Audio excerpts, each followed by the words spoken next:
शुक्राना गुरुजी, अनंतम शुक्राना हमारे गुरुजी महाराज का। ओम नमः शिवाय, शिवजी सदा सहाय। ओम नमः शिवाय, गुरुजी सदा सहाय। शुक्राना, अनंतम शुक्राना। वायु बोले, हे ऋषियों, अब मैं आपको संशय नाशक नास्तिकता छुड़ाने वाला रहस्य में ज्ञान समझाता हूँ। सज्जन पुरुषों को यदि मोह होता है तो शिव शंकर में अन्यत्र कहीं भी नहीं। जिस विषय का ज्ञान ना हो उसे समझने के लिए संशय करके प्रश्न किया जाए तो यह कोई नास्तिकता नहीं है। शिव विषय में प्रश्न करना तो आस्तिकता के लक्षण है। सदाशिव तो घट घट के ज्ञाता अंतर्यामी है। उनके द्रोही को तो संसार में कहीं भी सुख नहीं, ना ही कोई उसका सहायक होता है। हम लोग परमात्मा की साकार मूर्ति द्वारा निराकार परमात्मा के मूर्ति स्वरूप का ध्यान कर सकते हैं, किंतु पहले निराकार ध्यान में नहीं आ सकता। इस कारण शिव प्रतिमा साकार शिव रूप है। उसे नित्य प्रति सत्य मानकर उनका पूजन अर्चन ही फलदायक है। इसी साधना द्वारा ही भक्त अपने लक्ष्य पर पहुंच जाता है और ध्यान द्वारा ईश्वर का साक्षात्कार होता है। ध्यान तो मूर्ति का ही सहज है। उस मूर्ति से चेतन स्वरूप परमात्मा व्यापक है। वही परमात्मा ध्यान से दर्शन देते हैं। शुद्ध भावना मूर्ति में होना आवश्यक है, इसलिए शिव मूर्ति बनाकर उसकी आराधना ही परमात्मा का होना बोध कराती है। पूजक को सांसारिक निंदा नहीं प्राप्त होती। आत्मा की भुक्ति मुक्ति के लिए शिव तत्व का ज्ञान आवश्यक है। सांसारिक भोग तो कर्मों द्वारा होते हैं। सुख दुख सभी कर्मों का फल है। इस प्रकार के सुख दुखदायक कर्म सदाशिव में नहीं, फिर उनका उपभोग किस प्रकार उन्हें प्राप्त हो। सदाशिव तो श्रीकंठ नाम से विख्यात हैं। वे तो विश्व की लीला में ही विराजमान है। इंद्रियों का निग्रह करना ज्ञान से होता है। उसी ज्ञान से शरीर स्थिर होता है। भक्ति द्वारा सिद्धियां प्राप्त होती हैं और आराधना द्वारा दैहिक साहस वृद्धि पाता है। अपराधी को दंड दान परम नीति है। ईश्वर रूप में संलग्न होकर नृत्य आदिक सर्वोच्च सिद्धि है। ईश्वर इच्छा ही दैव अथवा विधाता कही जाती है। वेदों की आज्ञा पर चलना अनुशासन है। उसी के अनुसार कार्य करना ही श्रेष्ठ पुरुषों का लक्षण है। इसके विपरीत कर्म वाला असाधु है। भला बुरा प्राप्त होता तो दैववश है। सबसे हिल मिल कर सबका कल्याण चिंतन यह ईश्वर विधान है। किसी भी काम को धैर्य द्वारा न करना ही लोक निंदा है। जिस प्रकार बिना सिले कपड़ों से शरीर ढांपने वाला लोकों से निंदक होता है, सिले कपड़ों से नहीं। पक्षपात करना अन्याय है। श्रेष्ठ कार्य करना कर्तव्य है। अपना आराध्य देव एक ही होना अनन्यता है, किंतु किसी निमित्त से दूसरे देवों का पूजन करना बुरा नहीं। हित के लिए पुत्रों की ताड़ना हिंसा नहीं। इसी के द्वारा वह मनुष्य बनता है। रोगी से निर्दयता के साथ व्यवहार करना वैद्यों के लिए बुरा नहीं। वह तो रोगी को अच्छा कर रहा है। हिंसा करने वाले बुरे जीवों पर दया करना श्रेष्ठ नहीं, उनको मार देना श्रेष्ठ है। अच्छा, ये पॉइंट है। हिंसा करने वाले बुरे जीवों पर दया करना श्रेष्ठ नहीं, उनको मार देना श्रेष्ठ है। तभी तो बहुत से जीवों का कल्याण होता है।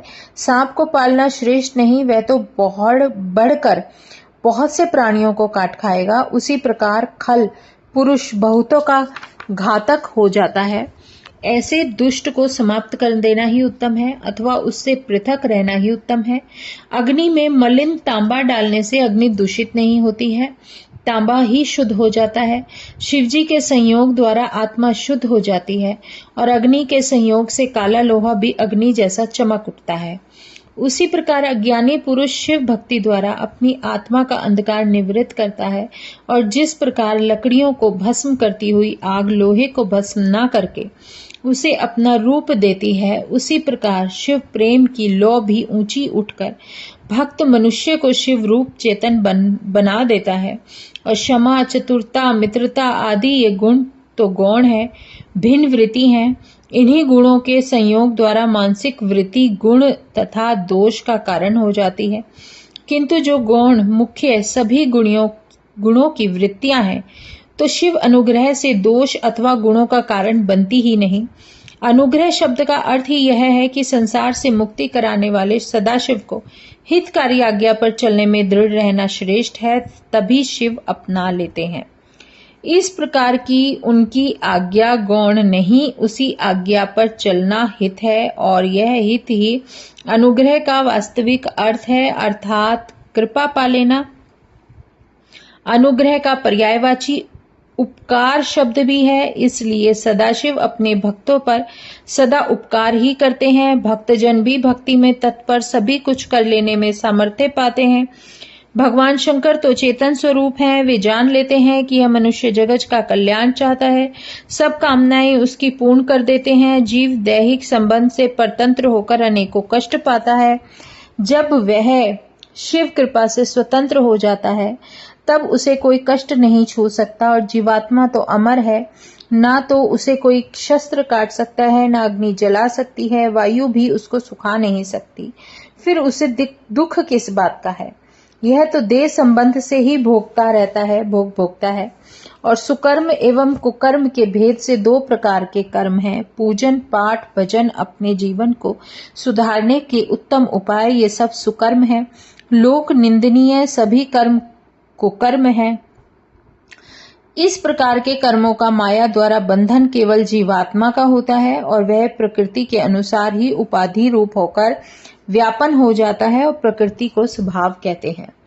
स्वभाव सबके अद्भुत होते हैं, कार्यों के भेद से इनकी कल्पना नहीं की जा सकती। जो कर्म तथा माया को अनुबंध कहा गया है वह अत्यंत विचित्र है। कोई प्राणी तो माया चक्र में बद्ध है और कोई मुक्त है, किसी का लय है। इस प्रकार से माया के फेर में पड़कर प्राणी अनेकों झंझटों में पड़ा हुआ हिरण की तरह इधर उधर भटकता रहता है। जैसा भोगों का उसे अधिकार मिलता है, उसी प्रकार उसकी ऊंच नीच गति होती है। उनमें कोई तो भूतर्यात्मा में मंगल रूप होकर षड्ध्वज में निवास किया करते हैं, कितने तो मध्य स्थल जो महेश्वर हैं अथवा रुद्र है उनका स्वरूप होकर अंतिम पद में पहुंच जाते हैं।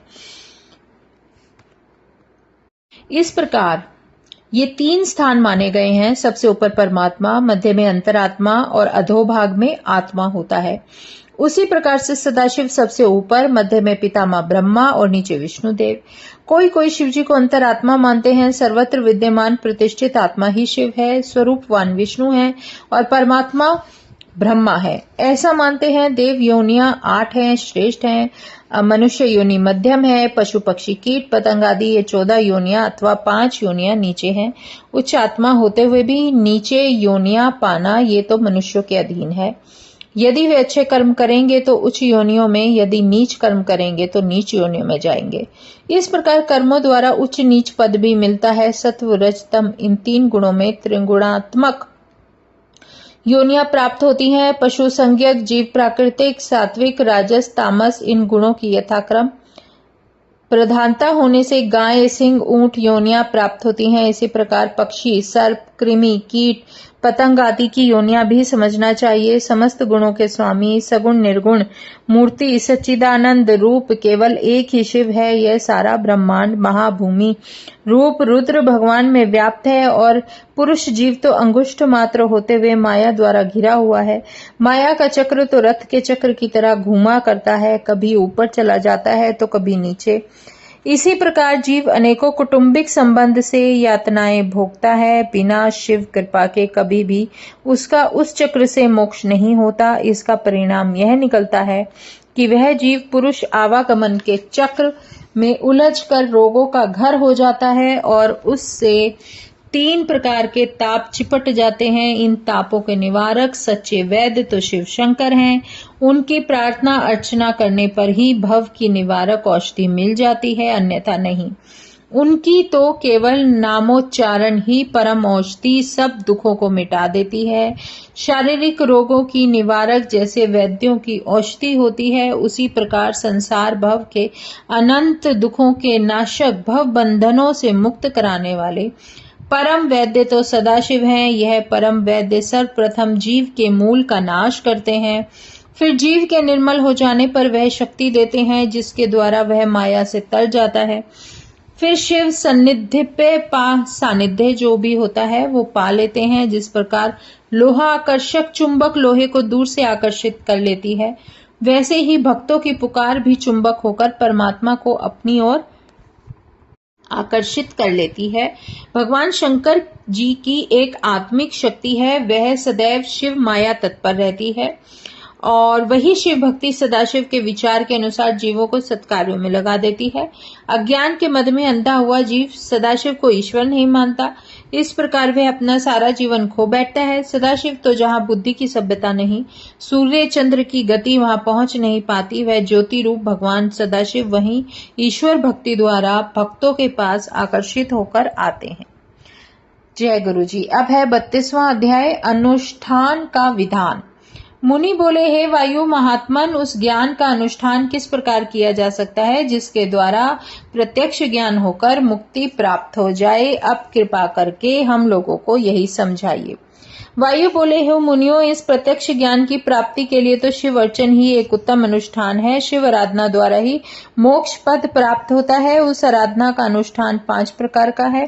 क्रिया, जप, ध्यान, ज्ञान एवं साधनों द्वारा किया जा सकता है। यह साधन है तो कठिन, लेकिन जब शिव कृपा होती है तब यह सहज होने लगता है। इनके द्वारा सिद्धि पा लेना ही उत्तम धर्म है, जो मुक्ति देने वाला परोक्ष अपरोक्ष नाम से होता है। यह धर्म भी वेदों में वर्णित है और 2 प्रकार का है, और एक उत्तम धर्म है, दूसरा अधर्म। इन दोनों को बताने वाले वेद तथा उपनिषदों के योग से आरंभ करके जो धर्म किया जाए वह धर्म है, और इससे अधोभाग में जो किया जाए वह धर्म कहलाता है। परम धर्म के तो निर्मल आत्मा वाले जन ही अधिकारी हैं, और अधर्म के अधिकारी सभी सांसारिक जन हैं। धर्म शास्त्र इत्यादि द्वारा सांग उपांग से वृद्धि पाकर ये परम धर्म अमर का साधन है। इस शिव के परम धर्म और इसके संस्कार अधिकार आदि का वर्णन शिव शास्त्र इतिहास एवं पुराणों में भली भांति मिलता है। और शिव शास्त्र श्रुति स्मृति नाम से 2 प्रकार के हैं। वेदों के तत्व रूप श्रोत्र शास्त्र हैं और दूसरे स्वाधीन स्मार्त शास्त्र हैं। ये स्वाधीन स्मार्त शास्त्र प्रथम 10 प्रकार के थे। इसके बाद कामनी आदि नामक सिद्धांत प्रसिद्ध हुए। वेद तत्व रूप जो श्रोत शास्त्र हैं उनमें पाशुपति व्रत तथा परम ज्ञान का वर्णन है। इस प्रकार उसका विस्तार 1 अरब के लगभग हो जाता है। हर एक युग में स्वयं भगवान शंकर जी ही योगाचार्य के रूप में अवतार लेते हैं और उनका प्रचार करते हैं। उसे सूक्ष्म रूप से बनाने वाले रुद्र, दधीची, अगस्त्य एवं उपमन्यु नामक महर्षि हैं। ये चारों महर्षि पाशुपति व्रत की संहिता के प्रचारक हैं। इनके शत शत सहस्र शिष्य हो जाते हैं जो इस शिव धर्म का प्रचार करते हैं। उन्हीं शिष्यों ने चर्चा आदि रूप के परम धर्म को 4 प्रकार कहा गया है। उनमें पाशुपति योग के अनुष्ठान द्वारा ही शिव का साक्षात्कार हो जाता है, क्योंकि यह योग अनुष्ठान सर्वोत्तम है। इसके साधन पितामह ब्रह्मा जी ने कहे हैं। मैं उन्हीं के साधनों को आप लोगों को सुनाता हूँ। उनमें स्वयं शंकर जी ने 8 प्रकार के योग कहे हैं। उन्हीं द्वारा शिव ही मति हो जाती है। उस मति द्वारा धीरे धीरे परम ज्ञान स्थिर हो जाता है। इसी प्रकार के ज्ञान से ही शिव प्रसन्न होते हैं। तब उनकी कृपा हो जाने से परम योग मिलता है। फिर उसी से शिव प्रत्यक्षता हो जाती है। उसी के द्वारा मुक्ति प्राप्त होती है। और शिव महेश्वर रुद्र पितामह विष्णु संसार वैद्य सर्वज्ञ एवं परमात्मा ये 8 परम कल्याण कारक हैं। इनमें शिव से आरंभ करके पितामह तक ये 5 शांत्यतीत आदि क्रमशः ज्ञातव्य है। ये 5 उपाधि से मुक्ति हो जाने पर फिर आत्मा से पृथक होते नहीं, एक स्वरूप हो जाते हैं। और शिव आदि 5 आत्मांतर हैं। इनमें अतिरिक्त संसार वैद्य ये 3 नाम उपादान के मिलने के कारण त्रिप्रकारक उपाधि वचनों के द्वारा शिव जी के अनुकूल होकर वर्तते हैं। अनादि गुणों का संयोग तो स्वभावतः प्रथम से ही होता है। फिर जब यह आत्मा विशुद्ध निर्मल हो जाती है तब शिव रूप है, वह शिव रूप बन जाती है। और शिव तत्व के वेता ज्ञानी पुरुष यह भी कहते हैं, जो संपूर्ण मंगलमय गुणों के आधार हैं, सबके स्वामी हैं, वही सदाशिव कहे जाते हैं। प्रकृति तो 23 तत्वों से पृथक है, प्रकृति से बाहर पुरुष है और उसके बाहर भगवान महेश्वर है। प्रकृति तथा पुरुष इन्हीं के अधीन रहते हैं। प्रकृति माया है, माया रचयिता महेश्वर परमात्मा ही मायावी है। इन्हीं के संबंध से कालात्मादि सूक्ष्म स्थूल तथा सूक्ष्म रूप से है। रुद्र शब्द का अर्थ है जो दुख तथा दुखों के कारणों को दूर करने वाला हो। श्रेष्ठ पुरुष इनको भी शिव जानते हैं। तत्व आदि को भूत रूप हुए पृथ्वी पर देह आदि रूप धारण कर यही शिव निवास करते हैं। संसार के साक्षात जनक हैं, इसी कारण पितामह हैं। भव रोग दूर करने के कारण लय भोग अधिकार के अनुरूप उपाय रूप रोशनी देकर कल्याण करने वाले ये संसार वैद्य हैं। संसार की भी अवस्थाओं के ज्ञाता होने के कारण सर्वज्ञ हैं।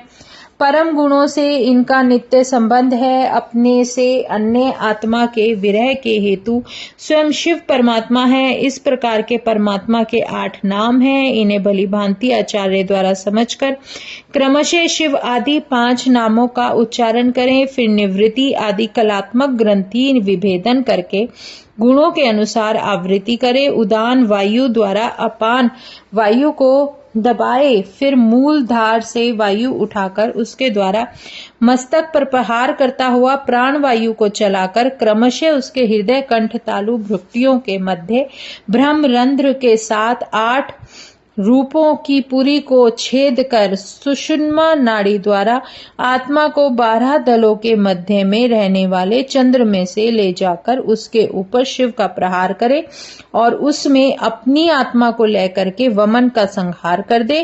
फिर शक्ति रूप अमृत से सिंचित शरीर में जन्म पाकर अमृत रूप अपने प्राणों को हृदय में बाह्य दल के मध्य में रहने वाले चंद्र के आगे श्वेत कमल में विराजने वाले भक्तों पर कृपालु भगवान शंकर का ध्यान करें। शिव आदि 8 नाम उच्चारण करें और भाव में पुष्पों द्वारा पूजन करना चाहिए। उसके प्राण वहीं स्थापित करके स्थित चित होकर शिव जी के 8 नामों का जपन करे और नाभि के मध्य में शिव जी के 8 नाम धारण करके इस प्रकार 8 आहुतियां देकर फिर पूर्णाहुति देकर प्रणाम करके 8 फूल चढ़ाए।